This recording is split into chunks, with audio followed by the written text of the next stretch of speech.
حزام السلامة هو واحد الجهاز اللي تصمم لحماية الركاب من الأذى عند وقوع حادث. إذا ما كناش دايرين حزام السلامة، شنو هي العواقب اللي غتوقع للسائق وباقي الركاب؟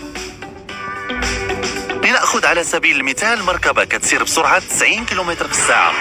في اللحظة اللي غتصطدم فيها هذه المركبة بشي عائق، فالسرعة ديالها غادي تنخفض في جزء من الثانية من 90 إلى 0 كيلومتر في الساعة.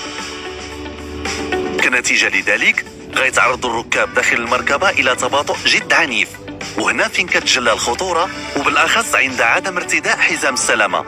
فعلى الرغم من توقف المركبة عن الحركة، فاللي راكبين فيها غادي يبقوا مستمرين في الاندفاع لمدة قصيرة جدا إلى غاية الاصطدام بأول عائق أمامهم، لوحات السياقة، المقعد الأمامي أو الزجاج الأمامي. حتى فرضا ولو كان السائق شاد في المقود بيديه، فما غيتمكنش من حماية نفسه بشكل كافي، لأن قوة الذراعين ديالو ما غتجنبوش الاصطدام بالزجاج الأمامي. وبالفعل الاصطدام كيضاعف وزن الشخص أو الشيء العديد من المرات. فإذا كانت السيارة غادا بسرعة 80 كيلومتر في الساعة، كيتحول راكب ما مرتديش حزام السلامة وكيوزن 80 كيلوغرام إلى قذيفة تزن ما يقارب 2 طن. أما بسرعة 120 كيلومتر في الساعة، فالوزن ديالو كيصبح تقريبا 3 طن. وإذا كان هذا الراكب جالس في المقعد الخلفي، فمن الممكن يقتل أو يصيب بشكل بليغ الراكب اللي جالس في الأمام.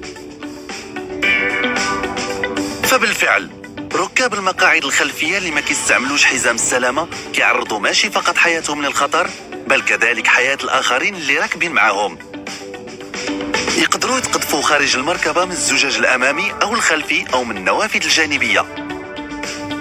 أما المقعد الأمامي آنذاك فكيولي بحال شي حائط مبني يقدروا يصطدموا به بعنف.